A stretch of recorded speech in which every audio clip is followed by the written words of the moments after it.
நல்ல ஆண்டவரே, ஆசீர்வதிக்கப்பட்ட இந்த காலவேளைக்காய் நன்றி. ஒரு விசை கூட உடைய சமூகத்தில் வருகிறோம், உடைய பாதத்தை முத்தம் எடுக்கிறோம். எங்களோடு பேசுங்க இயேசுவின் நாமத்தில் பிதாவே. ஓகே, சந்தோஷமா இருக்கிறவர்கள் கைகளை உயர்த்தி ஒரு இயேசு நல்லவருன்றவங்க இருக்கரம் கூப்பி பக்கத்துல இருக்கிறவங்கள பார்த்து சிரிச்சுக்கிட்டே இயேசு நல்லவர் என்று தமக்காய் காத்திருக்கிறவர்களுக்கும் தம்மை தேடுகிற ஆத்மாவுக்கும் கர்த்தர் நல்லவர் என்பதை அவர் மேல் நம்பிக்கையாயிருக்கிற மனுஷன் கர்த்தருடைய பரிசுத்தவான்களே அவருக்கு பயந்திருங்கள். அவருக்கு பயந்தவர்களுக்கு சிங்கக்குட்டிகள் தாழ்ச்சி அடைந்து பட்டினியாயிருக்கும். இந்த வசனம் தவிர வேற எதுவுமே உனக்கு தெரியாதா? எப்பப்பா ரீதியே சொல்றிய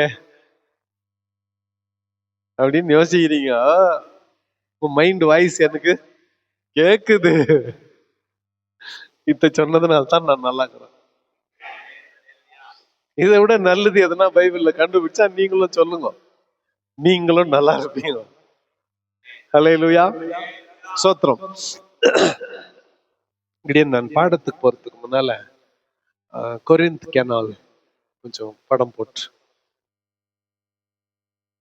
நேத்து ஒரு படம் பார்த்தோம் இல்ல, சாரட் வண்டியில கட்டி இழுத்துன்னு போய் இந்த கப்பல்ல இருந்து அந்த கப்பல்ல சேர்க்குவாங்கன்ட்டு ஒரு படம் போட்டு காமிச்சேன்ல. ஒரு காரியத்தை மறந்துட்டேன். 19வது நூற்றாண்டுல என்ன பண்ணாங்க, அங்க ஒரு அந்த இதெல்லாம் பக்கத்துல ஒரு ஒரு கால்வாய் வெட்டிட்டாங்க. இது சுயஸ் கால்வாய் இல்ல. சுயஸ் கால்வாய் வந்து ஆர்டிபிஷியலா தண்ணீரை உயர்த்தி கப்பல் அந்த வழியா கடக்க வைக்கிறது. சுயஸ் கால்வாய் இல்லை, இது கொரிந்து கால்வாய். இந்த கொரிந்து கால்வாயில அப்போ நீரோ மன்னன் போன்றவர்கள், அலெக்சாண்டர் போன்றவர்கள் எல்லாம் முயற்சித்து விட்டுட்டு இப்போ 19வது நூற்றாண்டுல கொரிந்து கால்வாயை வெட்டி முடிச்சாங்க. இப்போ அந்த கால்வாய் பழக்கத்துல இருக்கிறது. சும்மா உங்களுக்காக இந்த வியாபாரம் நான் சொன்னேன் நேத்து, இந்த கப்பல் பொருட்கள் ஷிப் மாத்துறது, அது இப்போ என்ன பண்ணாங்க, ஒரு கால்வாயை வெட்டி அந்த கால்வாய் வழியாக கப்பலை, பெரிய கப்பலுங்க இல்ல, சின்ன ரக கப்பல்களை கடத்து. பாருங்க, அது இதுதான் கொரிந்த் கால்வாய்.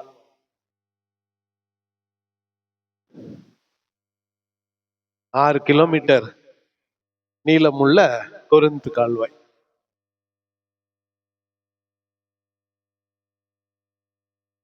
சரியா?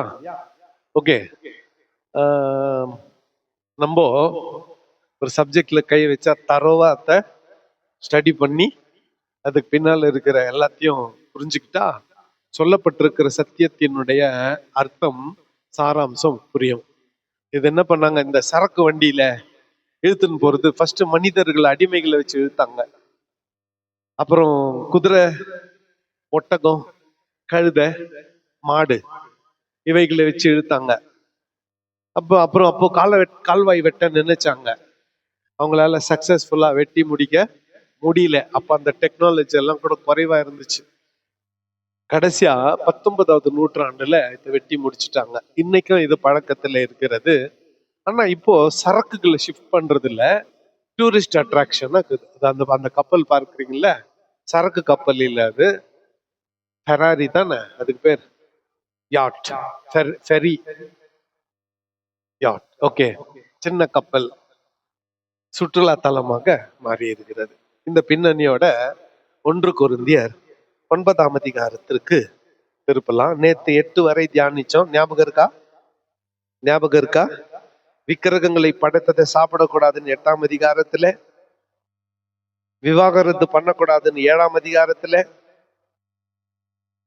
கோர்ட்டுக்கு போக கூடாதுன்னு 6ஆம் அதிகாரத்துல, விபச்சாரம் பண்ணக்கூடாதுன்னு 5ஆம் அதிகாரத்துல, பிரிவினைகள் இருக்கக்கூடாதுன்னு 1 to 4 வரை. கரெக்டா? உங்களுக்குள்ள என்ன இருக்கக்கூடாது சொல்லுங்க. நான் பவுலை சேர்ந்தவன், அப்போல்லோவை சேர்ந்தவன் சொல்லக்கூடாதுன்னு 1 to 4 வரை. இந்த நாள்ல 9ஆம் அதிகாரத்தை தியானிக்கலாம். ஒரு சில வசனங்களையும் நாம் வாசிக்கலாம். 1-4 வரை வாசிப்போம். நான் அப்பொல்லோவை நான் அப்போஸ்தலன் அப்போஸ்தலன் அல்லவா? நான் நான் அப்போஸ்தலன் சுயாதீனன் அல்லவா? அல்லவா? நான் சுயாதீனன் அல்லவா? சுவாதீனன் அல்லவா? நம்முடைய கர்த்தராகிய இயேசு கிறிஸ்துவை நான் தரிசிக்கவில்லையா? கர்த்தராகிய இயேசு கிறிஸ்துவை தரிசிக்கவில்லையா? கர்த்தருக்குள் நீங்கள் என் கிரியைகளாய் இருக்கிறீர்கள் அல்லவா? கர்த்தருக்குள் நீங்கள் என் கிரியைகளாய் இருக்கிறீர்கள் அல்லவா? நான் மற்றவர்களுக்கு அப்போஸ்தலனாய் இராவிட்டாலும் நான் மற்றவர்களுக்கு அப்போஸ்தலனாய் இராவிட்டாலும் உங்களுக்கு அல்லவோ அப்போஸ்தலனாய் இருக்கிறேன். உங்களுக்கு அல்லவோ அப்போஸ்தலனாய் இருக்கிறேன். கர்த்தருக்குள் நீங்கள் நீங்கள் என் அப்போஸ்தல ஊழியத்திற்கு என் அப்போஸ்தல ஊழியத்திற்கு முத்திரையாய் இருக்கிறீர்களே. முத்திரையாய் இருக்கிறீர்களே. என்னை நியாயம் விசாரிக்கிறவர்களுக்கு என்னை நியாயம் விசாரிக்கிறவர்களுக்கு நான் சொல்லுகிற மறுத்தாரமாவது நான் சொல்லுகிற மறு உத்தரமாவது புசிக்கவும் புசிக்கவும் குடிக்கவும் எங்களுக்கு அதிகாரம் இல்லையா? குடிக்கவும் எங்களுக்கு அதிகாரம் இல்லையா? மற்ற அப்போஸ்தலரும் கர்த்தருடைய சகோதரரும் கேபாவும் செய்கிறது போல மனைவியாகிய ஒரு சகோதரியை கூட்டிக் கொண்டு திரிய எங்களுக்கும் அதிகாரம் இல்லையா? எங்களுக்கு அதிகாரம் இல்லையா? அல்லது கைத்தொழில் செய்யாதிருக்கிறதற்கு எனக்கும் பர்னபாவுக்கும் மாத்திரம் தானா அதிகாரம் இல்லை? பர்னபாவுக்கும் மாத்திரம் தானா அதிகாரம் இல்லை? கவனிங்க. ஃபர்ஸ்ட் அப்போஸ்தலனாகிய பவுல் தன் நிலையை எஸ்டாப்ளிஷ் பண்றாரு. நான் ஒரு அப்போஸ்தலன், மற்றவர்களுக்கு இல்லைனாலும் கொரிந்து சபையாகிய உங்களுக்கு நான் அப்போஸ்தலன். ஃபர்ஸ்ட் வசனத்துல கொரிந்து சபையாராகிய உங்களுக்கு நான் அப்போஸ்தலன். என்னை நியாயம் விசாரிக்கிறவர்களுக்கு நான் சொல்லுகிற மறு உத்தரமாவது. நிறைய பேரு பவுல கேள்வி கேட்டாங்க. எதுக்கு கேட்டாங்க? அவரு ஊழியத்துக்கு போறாரா? ஊழியத்துக்கு போறப்போ அவருக்கு காணிக்கை கொடுக்குறாங்க. ரொம்ப கலெக்ஷன்ல ரொம்ப கம்மி. யாருக்கு தெரியுமா? கலெக்ஷன்ல ரொம்ப கம்மி பைபிள் டீச்சருக்கு, என்ன மாதிரி ஆளுங்களுக்கு கலெக்ஷன்ல ரொம்ப கம்மி. அதே நான் இவாஞ்சலிஸ்டா இருந்தான்னு வச்சுக்கோங்களேன், பவர்ஃபுல் பிரீச்சரா இருந்தான்னு வச்சுக்கோங்களேன், செம கலெக்ஷன்.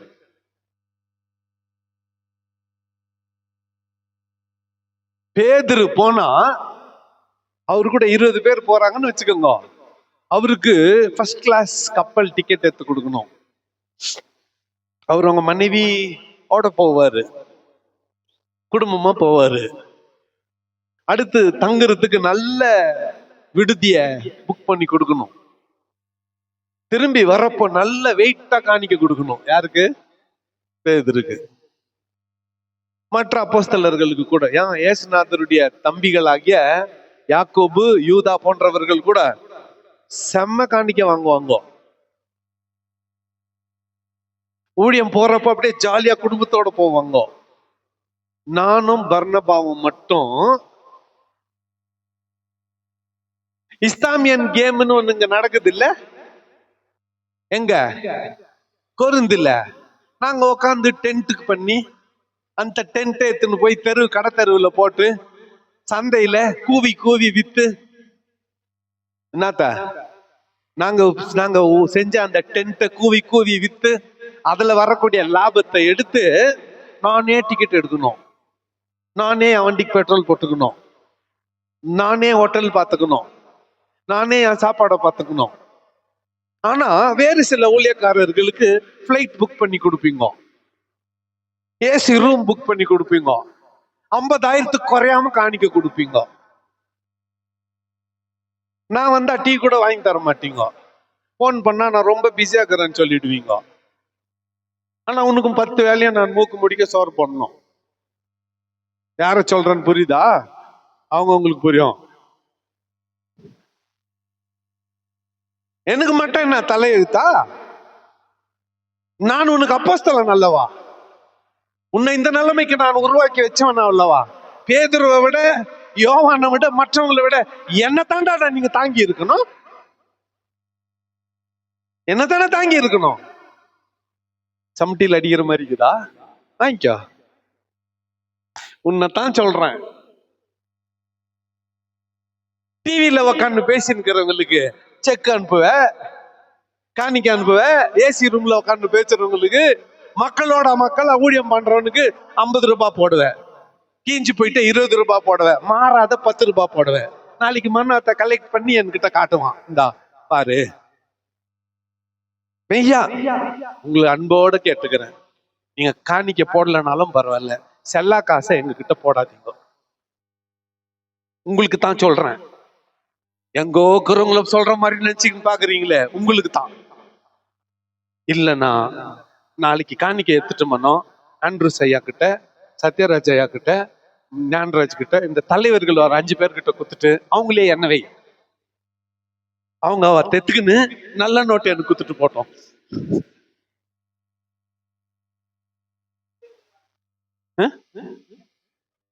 அதான், ஏன்னா நீங்க எனக்கு என்ன செய்யறீங்களோ அத்தவங்க விசுவாசியும் உனக்கு செய்யறாங்க.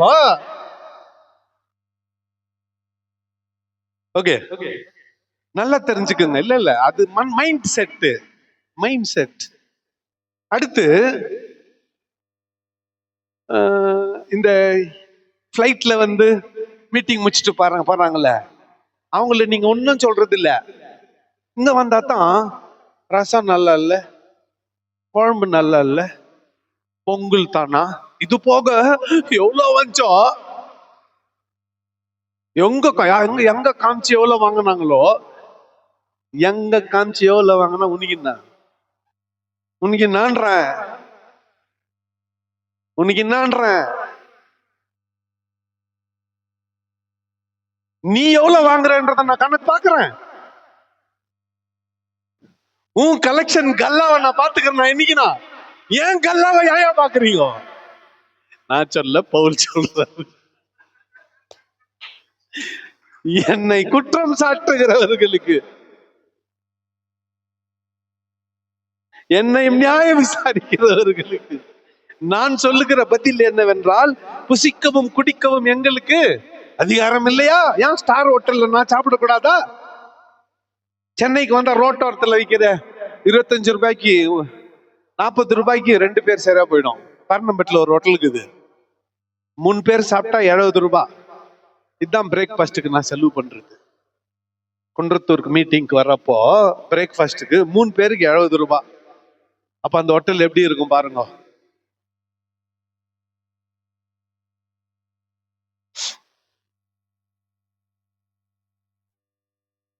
எனக்கு மட்டும் நான் தலையெழுத்தா? 2 நாளைக்கு முன்னாலே சென்னைக்கு வரேன், பீச் ஹவுஸ் புக் பண்ணி கொடுங்க நெக்ஸ்ட் டைம்ல இருந்து. பிளைட்ல வரேன், ஏர்போர்ட்ல பிக்கப் பண்ணுங்க என்ன. சென்னையில பீச் ஹவுஸ். அப்புறம் நான் மீட்டிங்க்கு வர்றப்போ 2 பக்கம் ஆளுங்க நிக்கணும், பூவெல்லாம் கொட்டணும். அந்த இதுக்குது என்னது, பேண்ட் அடிச்சு டான்ஸ் ஆடி என்ன கூட்டின்னு போனோம். ஏன் இப்படி கேட்க எனக்கு உரிமை இல்லையா? உன்னை உருவாக்கி இருக்கிறேனே. ஆனாலும் சொல்லிட்டாரு, சொல்லிட்டு நான் அதையெல்லாம் உங்ககிட்ட எதிர்பார்க்கலையா? அதையெல்லாம் மனுஷர் வழக்கத்தின்படி சொல்லுகிறேனோ? நியாய பிரமாணமும் இவைகளை சொல்லுகிறதில்லையோ? எவன் சொந்த பணத்தில் தண்டில் சேவகம் பண்ணுவான்? சம்பளம் வாங்காம எவன் மிலிட்டரியில இருப்பான்? மிலிட்டரியில ஒருத்தங்கிறான்னா அவனுக்கு என்ன கிடைக்கும்? சம்பளம் கிடைக்குமே. நான் மட்டும் சம்பளம் வாங்காம வேலை செய்யணுமா? போரடிக்கிற மாட்டை வாய் கட்டாயாக என்று வேத வசனம் சொல்லுதல்லவா? மாட்டு மேலே ஆண்டவர் கவனமாக்குறாரு இல்லையே? நம்மளை பத்தி தானே, நமக்காகத்தானே இதை சொல்லி இருக்கிறாரோ? உழுகிறவன் நம்பிக்கையோட உழக்கடவன், போரடிக்கிறவன் தான் நம்புகிறதிலே பங்கடைவேன் என்கின்ற நம்பிக்கையோட போரடிக்கவும் வேண்டியதே அது. ஆகையால் அது நமக்காக எழுதியிருக்கிறதே. போரடிக்கிற மாட்டை வாய் கட்டாயாக நியாயம் எழுதினாரு. மாட்டுக்காக எழுதினாரு இல்ல, உனக்காக எனக்காக எழுதினாரு. அறுவடை செய்கிறவன் அறுவடையிலே முதல் பங்கு அடைய வேண்டும். அறுவடை செய்கிறவன் அறுவடையிலே முதல் பங்கு அடைய வேண்டும். கூலி இல்ல, பங்கு. நல்லா புரிஞ்சுக்கோ, கூலி இல்ல, என்ன அது? பங்கு. இது ரெண்டுத்துக்கும் என்ன இருக்கு? வித்தியாசம் இருக்கிறது. நான் உங்களுக்காக ஞான நன்மைகளை விதைத்திருக்க உங்கள் சரீர நன்மைகளை அறுத்தால் அது பெரிய காரியமா? 100 ரூபாய் காணி கொடுத்துட்டு பெருசா பேசுறீங்க. ஆமா, பேதுருகிட்ட குத்தப்போ ஒண்ணுமே சொல்லல. ஏன்னா அவன் திட்டுவான். ஏன்னா அவன்கிட்ட போய் சொன்னா செத்துருவீங்க. நான் மட்டும் இழிச்சவாயனா?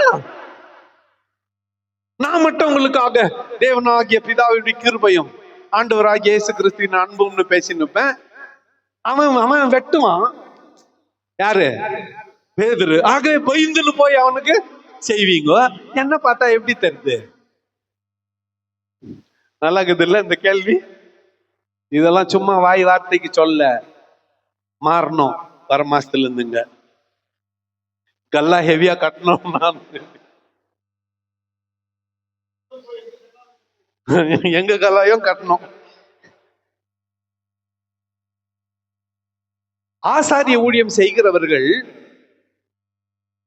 ஆசாரிய பணியில செலுத்தப்படுகிற காணிக்கையில, பலிகளில சிறந்ததை எடுத்துக்கொள்ளுகிறது இல்லையா? ஆரோன் முன்னந்தடைய கேட்டு வாங்குறது இல்லையா?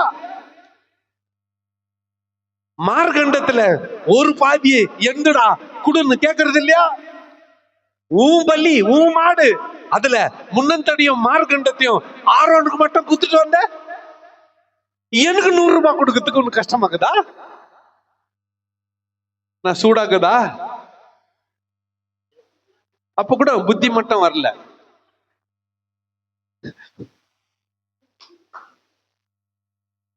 ஆசாரிய ஊழியத்துல என்ன முன்னந்தாடை என்னத்துக்கு?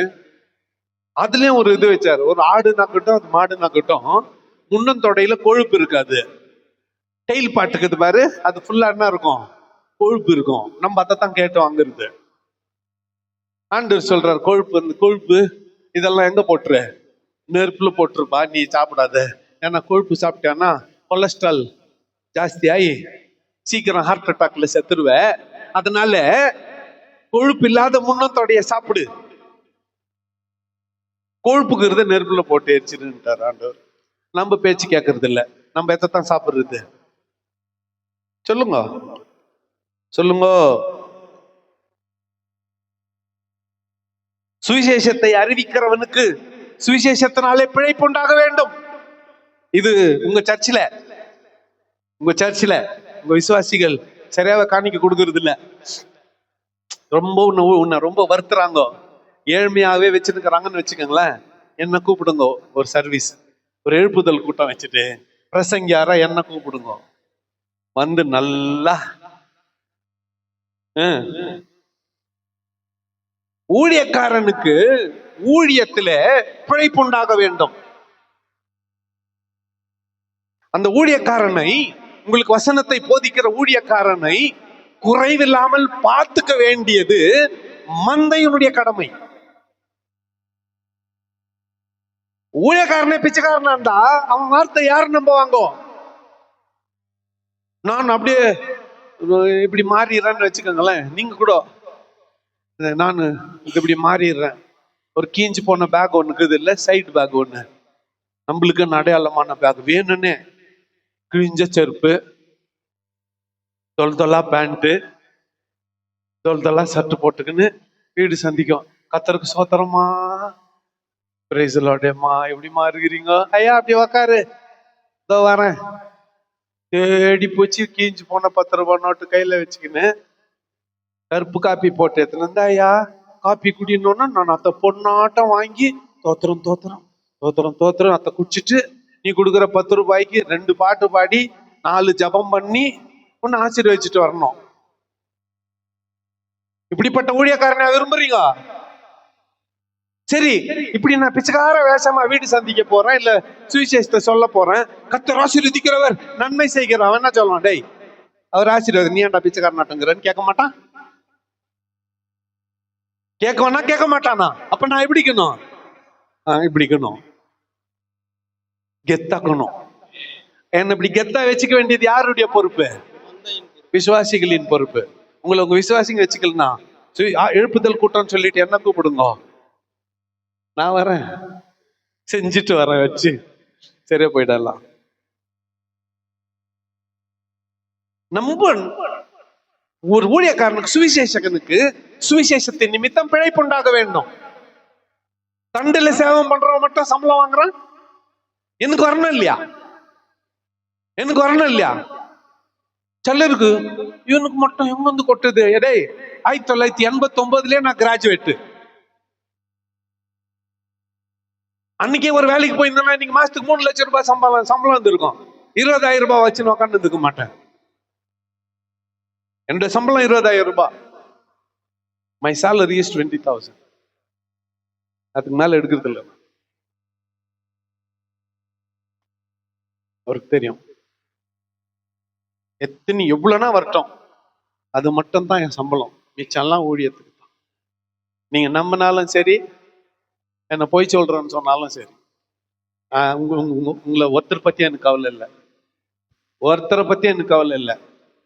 என்னை அழைத்தவர் எனக்கு நல்ல சர்டிபிகேட் கொடுத்தா போதும். உங்க யாரோட சர்டிபிகேட் எனக்கு தேவையில்லை. நஞ்சா எவ்வளவு வருதோ, நஞ்சா எவ்வளவு வருதோ, இது எனக்கு கர்த்தர் கொடுத்த ஊழியம், தரிசனம்.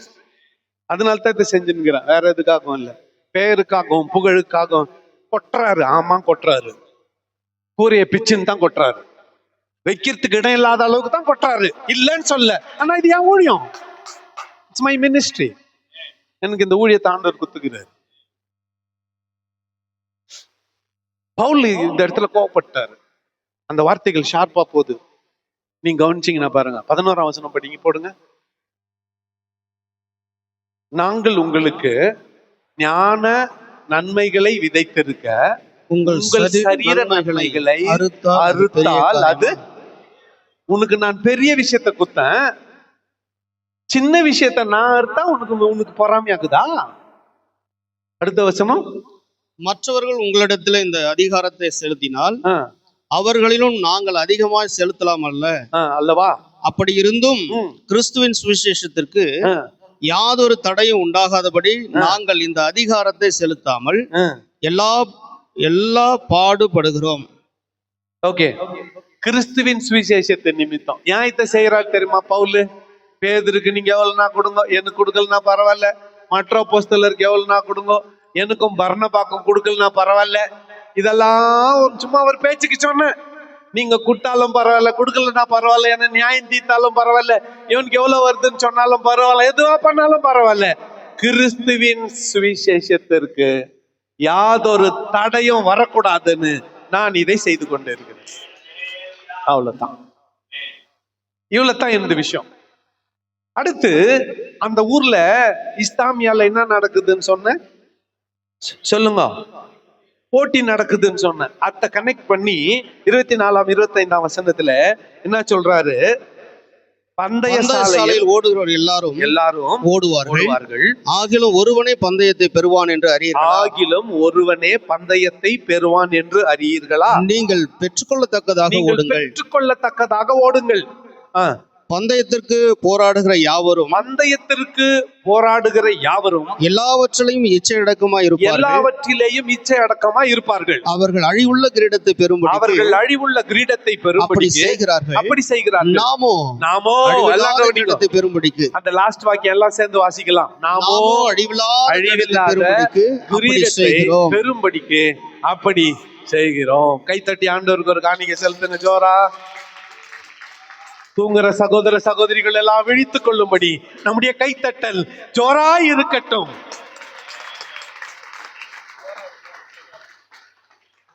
நன்றி.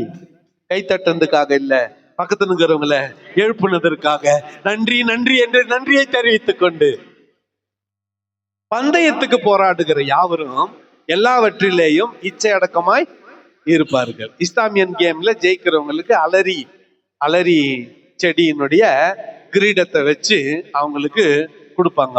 ஒரு நாள் தாக்கு பிடிக்கும், அடுத்த நாள் அந்த இலைகள் என்ன ஆயிடும், வதங்கி போயிடும், வாடி போயிடும், பூ உதிர்ந்து போயிடும். கடைசியா அந்த தண்டு இருக்குது இல்ல, அது மட்டும் குச்சி மட்டும் இருக்கும். அழிந்து போகிற கிரீடத்தை பெறுறதுக்கு எவ்வளோ இச்சை அடைக்கமாக்குறாங்க. அழிவில்லாத கிரீடத்தை பெறும்படி அவுத்து விட்ட மாடு மாதிரி நம்ம இருக்கலாமா?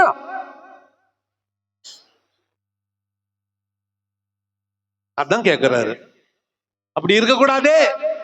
அழிவில்லாத கிரீடத்தை பெறும்படி நாம எப்படி இருக்கணும்? எல்லா இச்சையத்தோடும் இருக்க வேண்டும். எல்லா இச்சை அடக்கத்தோடு இருக்க வேண்டும். ஆமான்றவங்க எல்லாம் ஒரு அல்லேலூயா சொல்லிடுங்க. ஒரு அல்லேலூயா சொல்லுங்க. சத்தமா. அல்லேலூயா. அடுத்து 10ஆம் அதிகாரத்துக்கு வருகிறோம். 10ஆம் அதிகாரத்துல அப்போஸ்தலனாகிய பவுல் விக்கிரக ஆராதனைக்கு விலகி ஓடுங்கள் என்று எச்சரிக்கிறதை நாம் பார்க்கிறோம். வாசிக்கலாம் முதல் வசனத்தை. இப்படி இருக்க சகோதரரே, நீங்கள் எவைகளை அறிய வேண்டும் என்று இருக்கிறேன் என்றால்,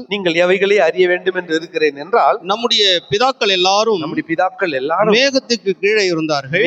மேகத்துக்கு கீழாய் இருந்தார்கள். எல்லாரும் சமுத்திரத்தின் வழியாய் நடந்து வந்தார்கள். எல்லாரும் மோசேக்குள்ளாக நீங்க படிங்க. மேகத்தினாலும் சமுத்திரத்தினாலும் ஞானஸ்நானம் பண்ணப்பட்டார்கள். எல்லாரும் ஒரே ஞான போஜனத்தை புசித்தார்கள். எல்லாரும் ஒரே ஞானபானத்தை குடித்தார்கள். எப்படியெனில் அவர்களோடு கூட சென்ற ஞான கன்மலையின் தண்ணீரை குடித்தார்கள். அந்த கன்மலை கிறிஸ்துவே. கவனிங்க. இஸ்ரவேல் ஜனங்க எகிப்துல இருந்து கானானை நோக்கி போனதை சொல்றாரு. சொல்லும் பொழுது என்ன சொல்றாருன்னா, அதுல ஆபிரகாம், ஈசாக், யாக்கோபையும் உள்ள சேர்த்துக்கிட்டாரு இன்டென்ஷனலி. இவங்க கூட ஒரு காலத்துல கடந்தவங்க தான். என்ன முறிக்கிறீங்க? ஆபிரகாமு மெசொப்பொத்தேமியாவில இருந்து பெயர்சபாக்கு வரணும்னா இஸ்ரவேல் ஜனங்க எந்த வழியா சிவந்த சமுத்திரத்தை கடந்தாங்களோ அந்த வழியா கடந்து தான் வந்திருக்கணும். வேற வழியே கிடையாது. வழி கிடையாது. ஆபிரகாம் உட்பட எல்லாரும் அந்த வழிய கடந்தாங்க. வானத்தின் மேகத்தினால, தண்ணீர்னால கர்த்தர் எல்லாருக்கும் ஞான ஸ்நானம் கொடுத்தாரு. எல்லாரும் ஒரே ஞான போஜனத்தை புசித்தார்கள். மன்னாவை கூட எடுத்துக்கோங்க.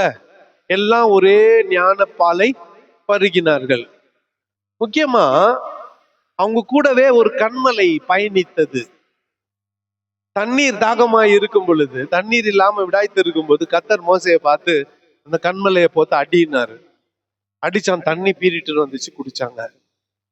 இதே மாதிரி ஒரு சூழ்நிலை திரும்பவும் ஏற்படுகிறது. இப்ப ஆண்டவர் சொல்றாரு, அந்த மலையை பார்த்து பேசு. கோபத்துல 1க்கு 2 அடி அடிச்சுட்டான். தண்ணி என்னமோ வந்துடுச்சு. மோசே கானானுக்குள் பிரவேசிக்காதபடி கர்த்தர் அவனை ஓரங்கட்டிட்டார். சரி, எல்லாரும் ஒரே ஞானபானத்தை குடித்தார்கள். அவர்களோட கூட சென்ற ஞான கன்மலையின் தண்ணீரை குடித்தார்கள். அந்த கன்மலை கிறிஸ்துவே. அப்ப அவங்க கூடவே அவர்களுடைய தண்ணீர் பயணித்தது. ஆனா அந்த தண்ணி குடிச்சவங்க எல்லாரும் ஆண்டவருக்கு பிரியமா இருந்தாங்களான்னா இல்ல. அவங்கெல்லாம் ஆண்டவருக்கு விரோதமா விக்கிரக ஆராதனை பண்ணாங்க. ஆகவே 40 ஆண்டுகள் வனாந்திரத்திலே சாவடிச்சார் அவங்கள. நல்லா கவனிங்களே. ஆரோன் வச்ச கண்ணுக்குட்டியினால ஜனங்கள் தங்களை கெடுத்து கொண்டார்கள். புசித்து குடித்தார்கள். ஜனங்கள் புசிக்கவும் குடிக்கவும் உட்கார்ந்து விளையாட எழுந்திருந்தார்கள் என்று எழுதியிருக்கிறபடி 7ஆம் வசனம். ஜனங்கள் புசிக்கவும் குடிக்கவும் உட்கார்ந்து விளையாட எழுந்திருந்தார்கள் என்று எழுதியிருக்கிறபடி. இதை சொல்லிடுறேன் கவனிங்களேன். மோசே மலை மேல லேட் ஆயிடுச்சு, 40 நாள் ஆயிடுச்சு. ஜனங்க ஆரோன் கிட்ட போய் சண்டை போட்டாங்க. எங்களை எகிப்துல இருந்து கொண்டு வந்தது யாருன்னு நீ சொல்லணும்னு. உங்க காதுல மூக்குல இருக்கிறதெல்லாம் கட்டி கொடுங்கன்னு ஆரோன் கேட்டான். எல்லாம் கொடுத்தாங்க. கண்ணுக்குட்டியை உருவாக்கி நிறுத்திட்டான். இதுதான் உங்களை எகிப்துல இருந்து கொண்டு வந்ததுன்ட்டான். உடனே என்ன பண்ணாங்க? அதுக்கு முன்னால படையல் போட்டாங்க. என்ன போட்டாங்க? படையல் போட்டாங்க. புரியுதா? படையல் என்ன புரியுதா?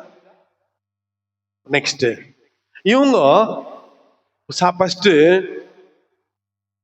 குடிச்சாங்க, சாப்பிட்டாங்க, எந்திரிச்சு டான்ஸ் ஆட ஆரம்பிச்சாங்க. டான்ஸ் ஆடுறப்போ சர்ட் டிஸ்டர்ப் ஆச்சு. சட்டை கட்டி போட்டாங்க. இன்னும் கொஞ்ச நேரம் ஆடினாங்களா, பேண்ட் டிஸ்டர்ப் ஆச்சு. பேண்ட் கட்டி போட்டாங்க. அப்புறம் மற்றதெல்லாம் உடம்புல இருக்கிற மற்ற துணியெல்லாம் டிஸ்டர்ப் ஆச்சு, எல்லாத்தையும் கட்டி போட்டாங்க. எவ்வளவு கனமா இருந்தாங்க தெரியுமா?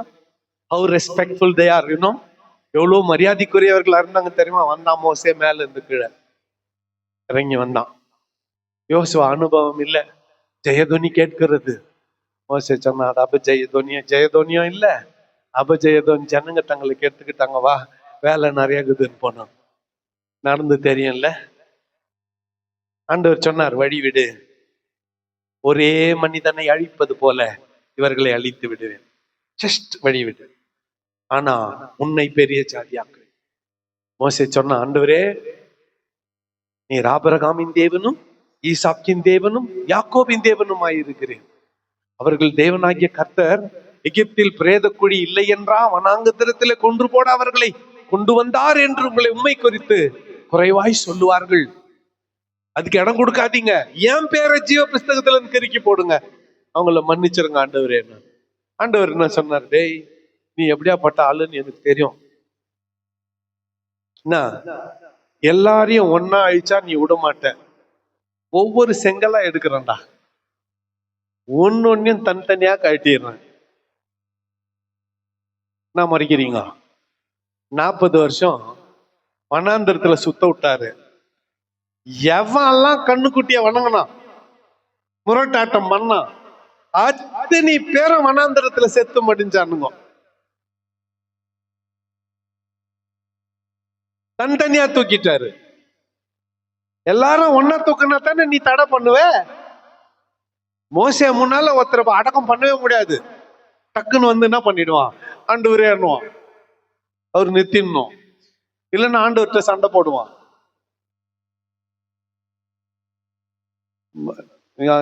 ஐயா கிட்ட பேசினேன், யாத்திராகமா வேணுன்னு தான் யாத்திராகமா எடுக்கிறது இல்லை நானு. ஏன்னா 2 அதிகாரமே முடிக்க முடியாது 3 நாளுக்கு. யாத்திராகமம் புக்கு படிக்க போனா 3 நாளுக்கு 2 அதிகாரம் 1 மாசம் வைக்கணும். அப்ப கூட யாத்திராகமத்துல பாதி தான் முடிக்க முடியும். அவ்வளோ விஷயம் அதுல. 40 வருஷம் கதை 3 நாள்ல சொல்லி முடிக்க முடியுமா? புரியுதா? அதை இவரு ரிமெம்பர் பண்ணி சொல்றாரு.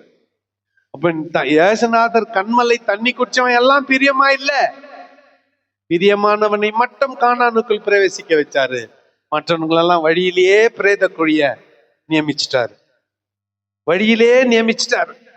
அவர்களில் சிலர் வேசித்தனம் பண்ணி ஒரே நாளில் 23,000 பேர் விழுந்து போனார்கள். அதுபோல நாமும் வேசித்தனம் பண்ணாமல் இருப்போமாக.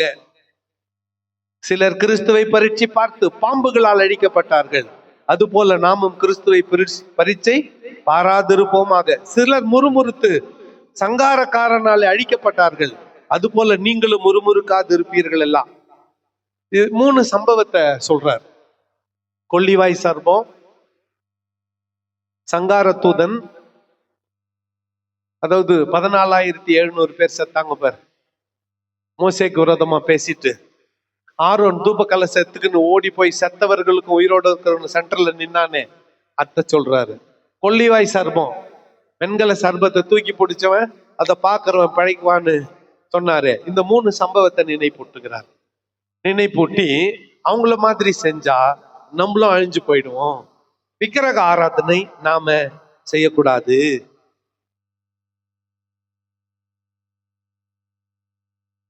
பத்தொன்பதாம் வசனம், நீ விக்கிரகம் ஒரு பொருள் என்றும் விக்கிரகத்துக்கு படைக்கப்பட்டது ஒரு பொருள் என்றும் நான் சொல்லுகிறேனோ? அஞ்ஞானிகள் பலியிடுகிறவைகளை தேவனுக்கல்ல பேய்களுக்கே பலியிடுகிறார்கள் என்று சொல்லுகிறேன். நீங்கள் பேய்களோட ஐக்கியமாயிருக்க எனக்கு மனதில்லை. நீங்கள் கர்த்தருடைய பாத்திரத்திலும் பேய்களுடைய பாத்திரத்திலும் பானம் பண்ணக்கூடாதே. என்ன பண்ணானுங்க தெரியுமா? எல்லாம் ரட்சிக்கப்பட்டு சர்ச்சுக்கு வந்தானுங்க பாரு. அந்த அப்ரைட்டிஸ்ன்ற ஒரு தேவதைக்கு முன்னால என்ன பண்ணிருந்தானுங்க, அதே வந்து சர்ச்சில் பண்ண ஆரம்பிச்சிட்டானுங்க. விக்கிரகத்துக்கு படைத்தது பேய்களோடு நீங்க என்ன பண்றீங்க, பங்கு இருக்கு. அத்தையத்துல வந்து ஆண்டவர்கிட்ட நீங்க செய்யலாமா? செய்யக்கூடாது.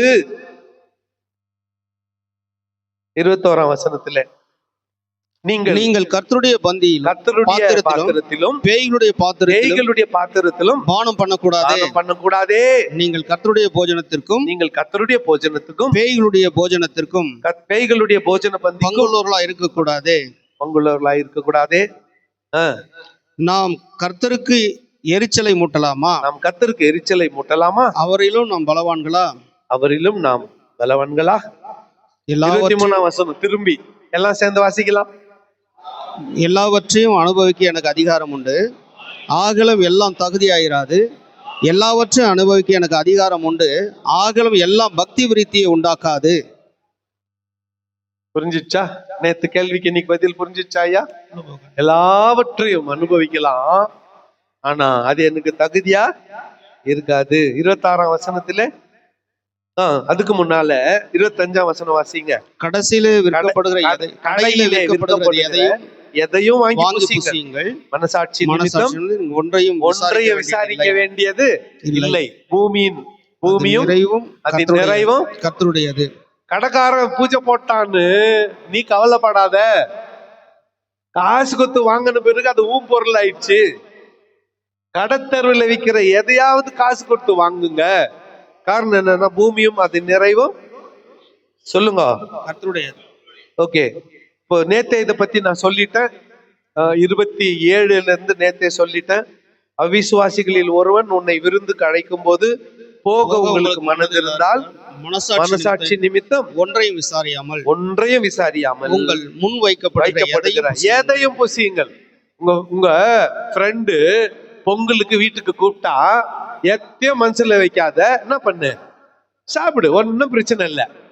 ஆனா கூட பலவீனமான ஒரு விசுவாசிய கூட்டின்னு போவாத.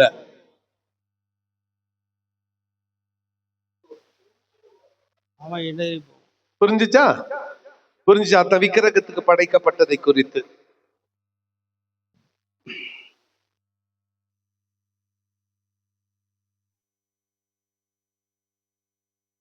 ஓகே, அடுத்து 11ஆம் அதிகாரத்துக்கு வரும் பொழுது முதல் வசனத்தை வாசிக்கலாம்.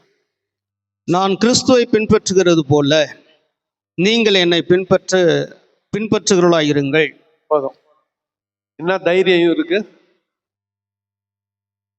நான் மனோவை சொல்ல முடியுமா? நான் கிறிஸ்துவை பின்பற்றுகிறேன், நீ என்னை பின்பற்று, நான் மனோவை சொல்ல முடியுமா? அந்த வசனத்தின்படி என்கிட்ட வாங்கி கட்டிக்காத. உன்னை ரொம்ப நேசிக்கிறேன் நான், வாங்கி கட்டிக்காத. நான் சொல்ல முடியுமா? என்னை விட்டுருங்க. உங்க சர்ச்சில் நீங்க இந்த ஞாயிற்றுக்கிழமை நான் கிறிஸ்துவை பின்பற்றுகிறேன், நீங்கள் எல்லாம் என்னை பின்பற்றுங்கள் பிரசங்க தயாரா? யாருன்னா ஒருத்தர் யூ டேர் ஆர் யூ தைரியம் எங்குதா? அதுக்கு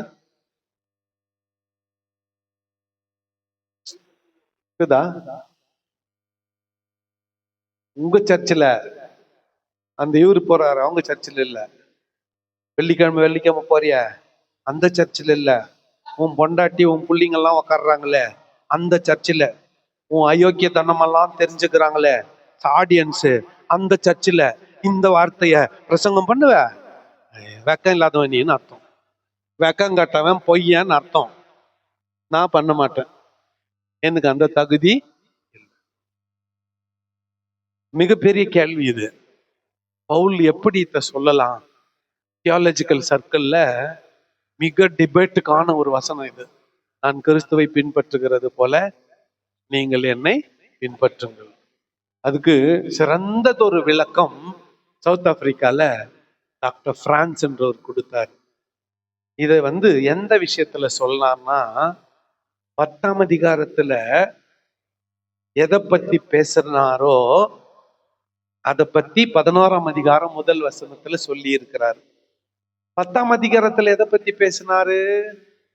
விக்கிரக ஆராதனை பத்தி பேசினாரு. சோ விக்கிரக ஆராதனை விஷயத்துல நான் கிறிஸ்துவை பின்பற்றுகிறேன், ஆகவே நீங்கள் என்னை, இதை நான் கூட பிரசங்கம் பண்ணுவேன். எதை? விக்கிரக ஆராதனை விஷயத்த நான் கூட பிரசங்கம் பண்ணுவேன். கோடி ரூபாய் குத்தா கூட, உச்சந்தலையில இருந்து உள்ளங்கால் வரையிலும் இந்த அம்மா நோய் போட்டா கூட இழிச்சுன்னு பத்துன்னு இருந்தா கூட வேப்பில் அடிச்சுக்க போக மாட்டேன்.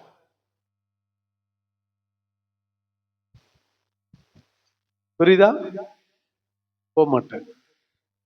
குழந்தைக்கு அப்படியே தண்ணியா லூஸ் மோஷன் ஆயிந்து ஆனா கூட மசூதிக்கு தூக்கின்னு போய் சைத்தான்கி பச்சான்னு தொடத்துல அடி வாங்கின்னு வரமாட்டேன்.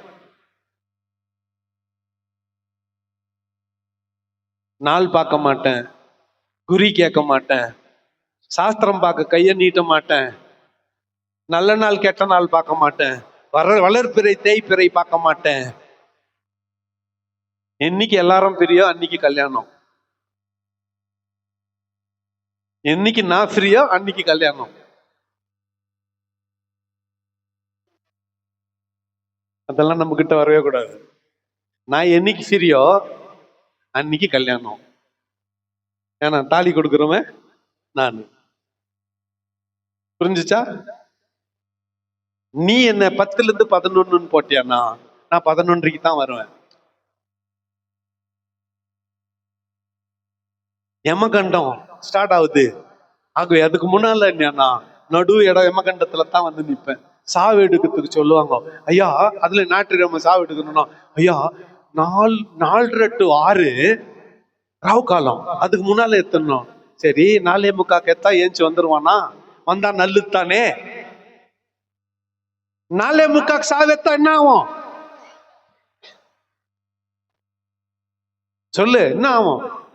யாருக்குமே தெரியாம வீடு பவுண்டேஷன் போடுறப்போ 5 மணிக்கெல்லாம் அந்த இது வாஸ்கால் இருக்குத, அதுக்கு 5 ரூபாய் காயின் போட்டுருது. லட்சுமி உள்ளவே இருக்குமா? நான் அந்த காயின் போடாதே, லட்சுமி என் வீட்டுல இருக்குது, தனலட்சுமி என் பொண்டாட்டி தான்.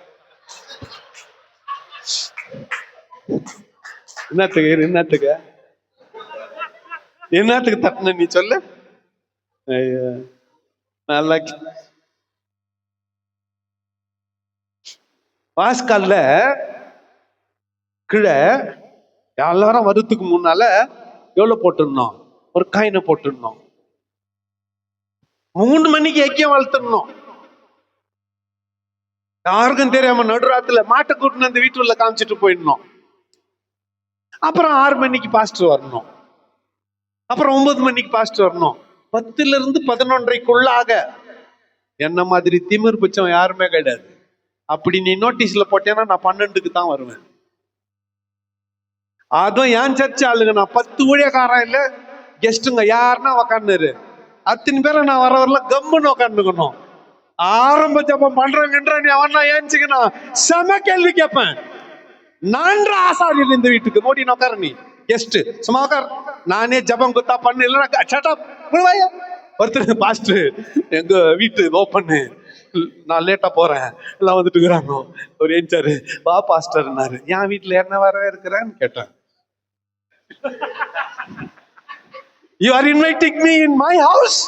என் வீட்டுல என்ன வரவேற்கிற கேட்டேன். ஃப்ரெண்டு தான். யாருன்னா கூட்டம் வாழைப்பழத்துல ஊசி ஏறுகிற மாதிரி நம்ம எத்தனை ஏறிக்கிறோம் ஐயா. அதுக்கெல்லாம் அதே ஐயா உன் டைம் யான்னு சொன்னா, உன் டைம் நீ எப்ப சொல்றியோ அப்பன்னா அந்த கல்யாணத்தை முழு பொறுப்பும் நம்மளுது தான். முழு பொறுப்பும் நம்மளுது தான். ஆரம்பம் முதல் முடிவு வரை பாஸ்டர் அங்கே உக்காந்துருவாரு. புரியுதா? எனக்கு நீ டைம் போட்ட அந்த டைமுக்கு நான் வரப்போறது இல்லை, கண்டிப்பா வரப்போறது இல்லை. இதுக்கு நீ கோச்சிக்கினா கூட எனக்கு அதை பத்தி என்ன இல்ல, கொஞ்சம் கூட கவலையே இல்லை. நான் கோச்சிக்கினா தான் உனக்கு நஷ்டம். நீ கோச்சிக்கினா எனக்கு ஒரு நஷ்டமும் இல்லை, உனக்கு தான் கஷ்டம். யாரெல்லாம் பாஸ்டர் மேல கோச்சிக்கிறீங்களோ உங்களுக்கு தான் கஷ்டம். பாஸ்டருக்கு ஒரு கஷ்டமும் இல்லை. இது உங்களால தைரியமா சொல்ல முடியாது. அத்தான் உங்க சர்ச்சில் என்ன கூப்பிடுங்க நான் வந்து சொல்றேன்றேன். ஆண்ட்ரூஸ் ஐயா யோசிக்கிறாரு. நல்லா இருக்குது. நல்லா கேளுங்க. நாம ஆண்டவரால் அபிஷேகம் பெற்றவர்கள் இருக்கட்டும்.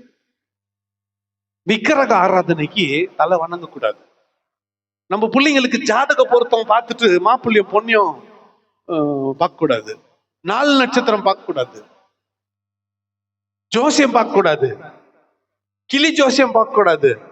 ஒரு படி தாண்டி கள்ள தீர்க்க தரிசனம் சொல்ற சிஸ்டர் கிட்ட போய் டேட் பிக்ஸ் பண்ணக்கூடாது. எங்க ஊர்ல இருக்கிறாங்க ஒரு 2-3 சிஸ்டருங்க. யார் அவங்கள போய் கேட்டுறது, என்னை கல்யாணம் வைக்கலாம் சொல்லுங்க, ஆண்டவர்கிட்ட கொண்டு கேட்டு சொல்லுங்கன்னு. உண்மையா அவங்க ஊழியக்காரன் அந்த ஆண்டவர்கிட்ட இல்ல திருத்ததாஸ் கிட்ட போய் கேளுங்கன்னு சொல்லி அப்பிக்கணும். அவங்க ஒரு கணக்கு போட்டு அப்படியே தீர்க்கதரிசிங்க தான் செவ்வாய் புதன் வியாழன் அப்படின்ட்டு ஒரு டேட்டை கொடுப்பாங்க. இவங்க அந்த டேட் எடுத்து, ஐயா இந்த டேட்ல கல்யாணம் வச்சுக்கலாமா, நான் அன்னைக்கு அமெரிக்கால இருக்கிறேன், நீ வேற யாருன்னா வச்சுன்னு பண்ணிக்கோ. என்கிட்ட வந்தாங்க. அந்த நாட்கள்ல நான் யூஎஸ்ல போய் பிளான் ஆயிட்டு இருக்குது, டிக்கெட் எல்லாம் போட்டுக்கிறேன். அந்த டேட்ல கல்யாணம் கேட்டாங்க, வேற யாருன்னா வச்சுன்னு பண்ணிக்க, நான் ஊர்ல இல்லைன்ட்டு. என்ன கேட்டு டேட் ஃபிக்ஸ் பண்ணணும். என் விசுவாசிகள், என்னுடைய முழு ஆசீர்வாதம் வேணும்னா ஸ்டார்டிங் பாயிண்ட் நான் போடணும். அது வீடு கட்டுறதுனாக்கட்டும், கல்யாண காரியம்னாக்கட்டும், எதுனாக்கட்டும், நான் ஃபர்ஸ்ட் இருக்கணும். பெருமையில பேசல, ஊழியக்காரனுடைய பொசிஷனை பத்தி பேசிருக்கிறேன். I am talking about the position of your pastor. அப்படி உட்காரியா, ஓரமா அப்படி உட்காரு, கட்சியா கூப்பிடுறோம் வா அப்படின்னு சொன்னா அந்த கல்யாணத்துக்கு அந்த காரியத்துக்கு போக கூடாது. அவங்க நிகழ்ச்சி நிரல் போட்டு உங்ககிட்ட குத்துட்டா நான் எப்படி தருமா? அவங்க நிகழ்ச்சி நிரல் குத்து என்கிட்ட குத்தாங்கன்னா அப்படி போட்டுருவோம். நான் அவங்க சொன்னதுக்கு ஆப்போசிட்டா சொல்லுவேன், ஆரம்ப ஜெபம் நீ பண்ணு, நீ பாட்டு பாடுன்னுவேன். அவங்க குடும்பத்தார் பார்க்கணும். ஏன்னா அவங்க வீட்டுக்கு வேற சில ஊழியக்காரங்க விசிட் பண்றாங்க பாரு, அவங்களை கூப்பிட்டு பக்கத்துல உட்கார வச்சுட்டுப்பாங்க. அவங்களுக்கு இத்த கொடுன்னு நம்மளுக்கு நிகழ்ச்சி நிரல் கொடுப்பாங்க. நம்ம யாரு? ரசம். புரியுதா? மிஞ்சின பதார்த்தம். எங்க அப்பா எங்க அம்மா அப்படித்தான் சொல்லுவாங்க, இன்னைக்கு எங்க அம்மா அதுதான் சொல்லணும் உட்காந்துக்கிறேன். உங்ககிட்ட யாரா வாய் குத்தி ஜெயிக்க முடியும்? சரி போட்டோம், அதுக்கு உரிமை அங்குது எங்க அம்மாக்கு, சொல்லின்னு போட்டோம் விடு. என்னப்பா உண்மை தானே அது? வாயாடம் தானே நானு, வாயாடி தானே நானு.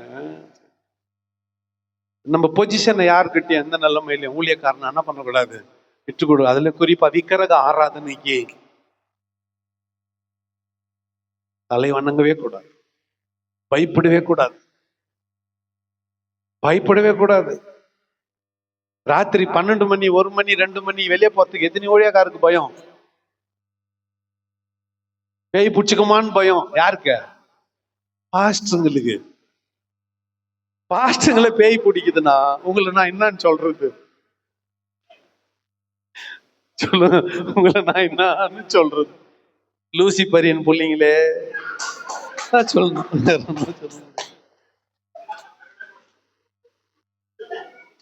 ஓகே, இந்த முதல் வசனத்தை கொஞ்சம் விட்டுறலாம், பாடம் முடிக்கணும். முதல் வசனத்தை விட்டுறலாம். ஏன் விட்டுறலாம்னா, பவுல் அத்த விக்கிரகத்தை விலகி ஓடுங்கள் என்பதற்காக சொல்லி இருப்பார் என்கின்றத நினைச்சுன்னு விட்டுறலாம். எல்லா விஷயத்திலும் பவுல் சொல்ல முடியாது, நான் கிறிஸ்துவை பின்பற்றுகிறது போல நீங்கள் என்னை பின்பற்றுங்கள்னு எல்லா விஷயத்திலும் சொல்ல முடியாது. ஒருவேளை முன்னாள் அதிகாரத்துல சொல்லப்பட்டிருக்கிற விக்கிரக ஆராதனை குறித்து அவர் சொல்லி இருக்கலாம். ஓகே, ஏன்னா அங்க டிமார்க்கிங் தப்பா இருக்குது. Yes, okay. 2ஆம் அதிகாரம் 2ஆம் வசனத்திலிருந்து 12ஆம் வசனம் வர்ற வரையில,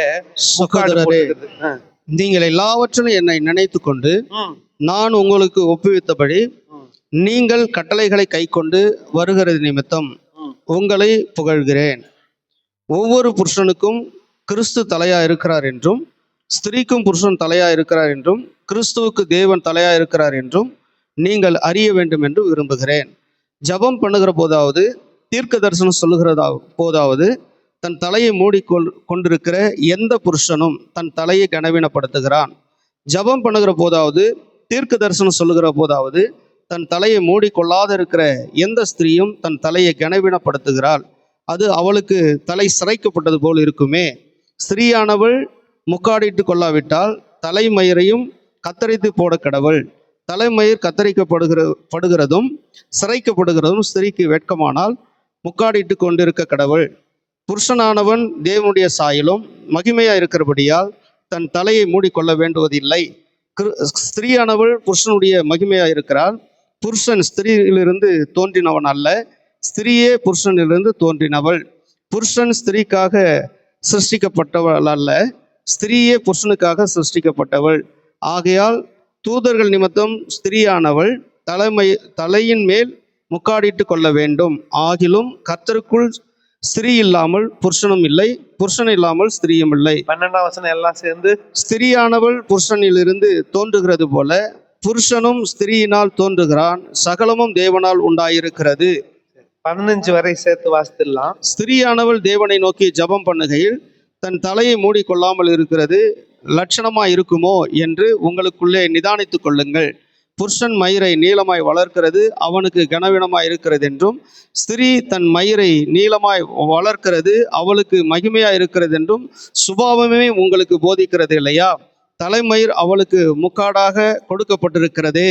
ஓகே ஓகே, நேத்து சொன்ன மறுபடியும் சொல்றேன்.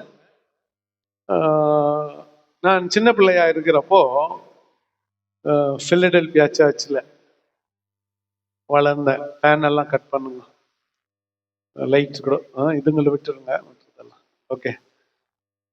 வளர்ந்தேன். அப்போ அது பெரிய காலம், பெரியான நிக்கல்சன் ஐயா காலம். அவர் 2 hour பிரசங்கம் பண்ணுவாரு. இதோ முடிச்சிட்டேன்னு 35 ரெஃபரன்ஸ் வசனத்தை கொடுப்பாரு. சென்டர்ல கதை சொல்லுவாரு, அழுவாரு, சிரிப்பாரு, பாட்டு பாடுவாரு, எல்லாம் பண்ணுவாரு. சென்டர்ல யாருன்னா தப்பி தவறி பேசிட்டா சரியா திட்டுவாரு, இருக்கட்டும். ஆனா அவர் மேடையில இருக்கிறப்போ முக்காடை யாருன்னா எடுத்துக்க போட்டுருந்தாங்க, பேரை சொல்லி முக்காடு போடுன்னுவாரு. பேரை சொல்லி எல்லாரும் பேரும், பிலமினா சிஸ்டர் நீங்க ஏன் போடுறீங்க, அது நிகழ்ச்சனா யாக்காத. நான் சொன்னவொன்னு டக்குன்னு எத்து மாட்டுறாங்க, இப்ப ஏன் சொல்றீங்க, விடுங்க.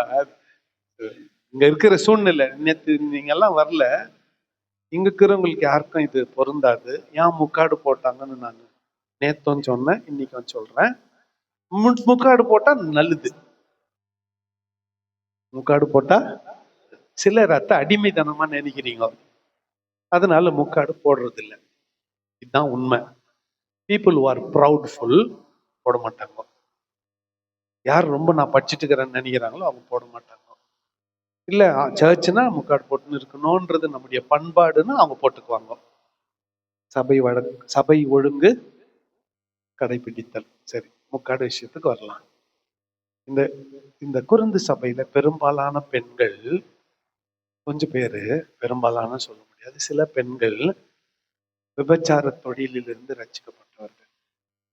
வந்தவங்க இங்க வந்துட்டோம், முடிய நீளமா பின்னி கண்ணுக்கு மையிட்டு அலங்கோலமான வஸ்திரம் போட்டுக்கின்னு சர்ச்சுக்கு வந்தாங்க. வந்தவங்க ஃப்ரண்ட் சீட்ல உட்காந்தாங்க. அவங்க முன்னால நின்னுன்னு ஊழியக்காரன் பிரசங்கம் பண்ணோம். அவங்கள விட 2 அடி மேல நின்று பிரசங்கம் பண்றான். என்ன தெரியும் அவன் கண்ணுக்கு? என்ன தெரியும்? அலங்கோலம் தெரியும். பவுலு மனைவி இல்லாத வாழ்றவரா? அது அவருக்கு ரொம்ப சிரமமா போச்சு. ஃபேக்ட் சொல்லணும்னா என்ன சொல்லிட்டாரு, நீங்கெல்லாம் முக்காடு போட்டுக்கணும், முடிய நீளமா வளர்த்துக்கணும். ஜெபம் பண்றப்போ, தீர்க்க தரிசனம் சொல்றப்போ, முன்னால நின்று வசனம் சொல்றப்போ, முக்காடு போட்டுக்கிறது புருஷனுக்கு தகாது. முக்காடு போடுறது புருஷனுக்கு கனவீனம். முக்காடை எடுக்கிறது மனைவிக்கு கனவீனம். நீ புருஷனா இருந்தா முக்காடு போடாத, நீ மனைவியா இருந்தா முக்காடு போடு.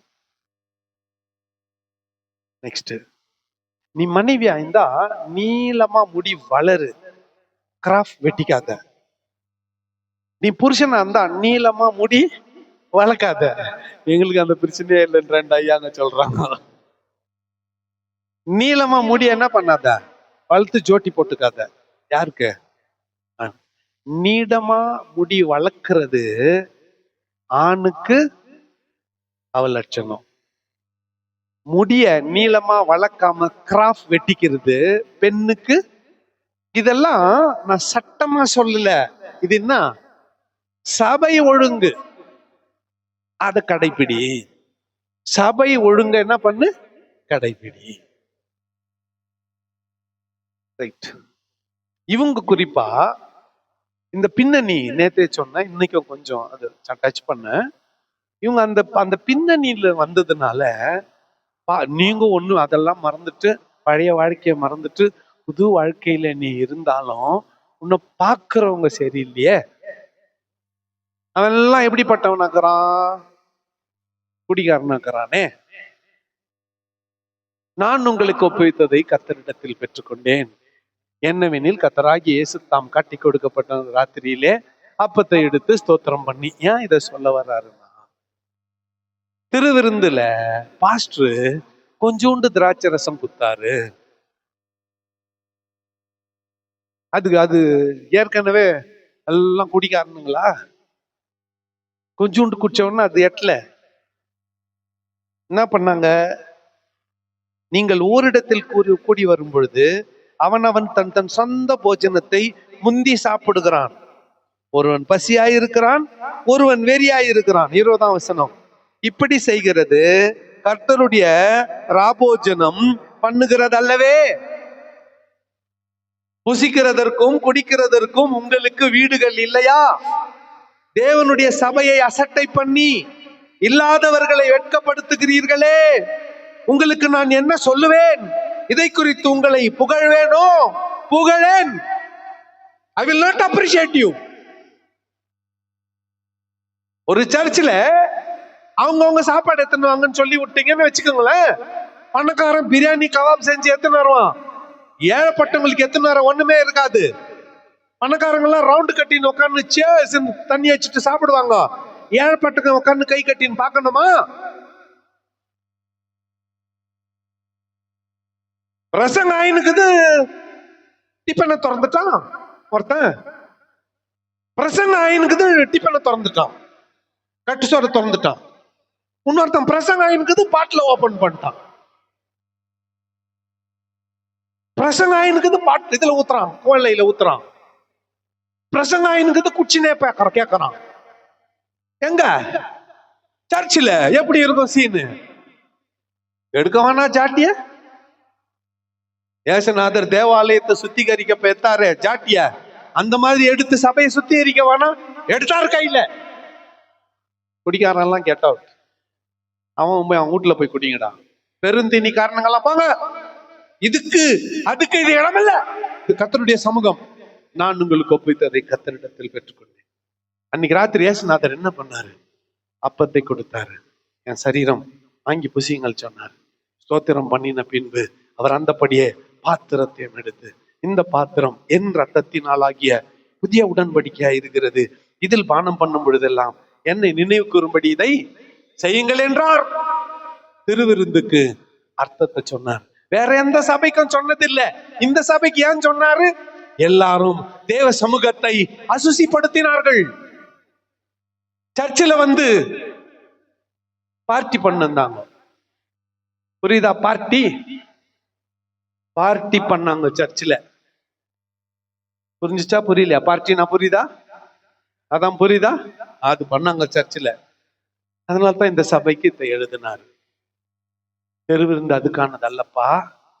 திருவிருந்தினுடைய அர்த்தமே வேற.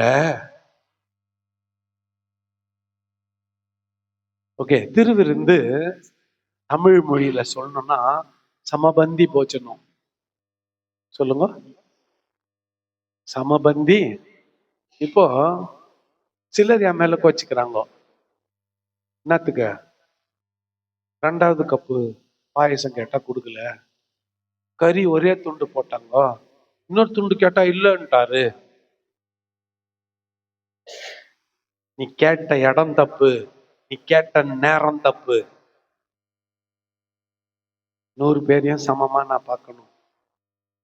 நீ எந்த விதத்திலே விசேஷமானவன் அல்ல. அது யாருன்னா கிட்டும். நீ எந்த விதத்துல விசேஷமான, உனக்கு தனிப்பட்ட ட்ரீட்மெண்ட் கொடுக்க வேண்டிய தலையெழுத்து எனக்கு இல்லை.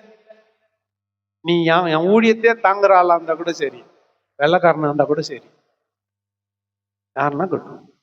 பாக்குறீங்கல்ல, அவங்க வந்தா பாக்குறீங்கல்ல, அந்த மேஜையில தானே சாப்பிடுறாங்க. பாக்குறீங்கல்ல, யாரையும் தலைமையில தூக்கி வச்சு நாட வேண்டிய அவசியம் எனக்கு கிடையாது. எல்லாம் சமம். ஒன்னே ஒண்ணு, அங்க சமைக்கிறத கோல்லையில அவங்களுக்கு வைக்கிறோம், ஆனா அவங்க வழக்கத்துக்காக. மற்றபடி வேற ஒண்ணும் கிடையாது. இது பொதுவானது. சத்யராஜ் ஐயாவும் சாலமன் ஐயாவும் ஈக்குவல். சத்யராஜ் ரொம்ப இஷ்டம், சாலமன் ஐயா கம்மி எல்லாம் இல்லை, எல்லாரும் சமம்ங்க. அதனால்தான் எல்லாரையும் வருஷம் நிக்க வைக்கிறது. அதனால்தான் 2 தட்டு கேட்டா கொடுக்கறது இல்லை.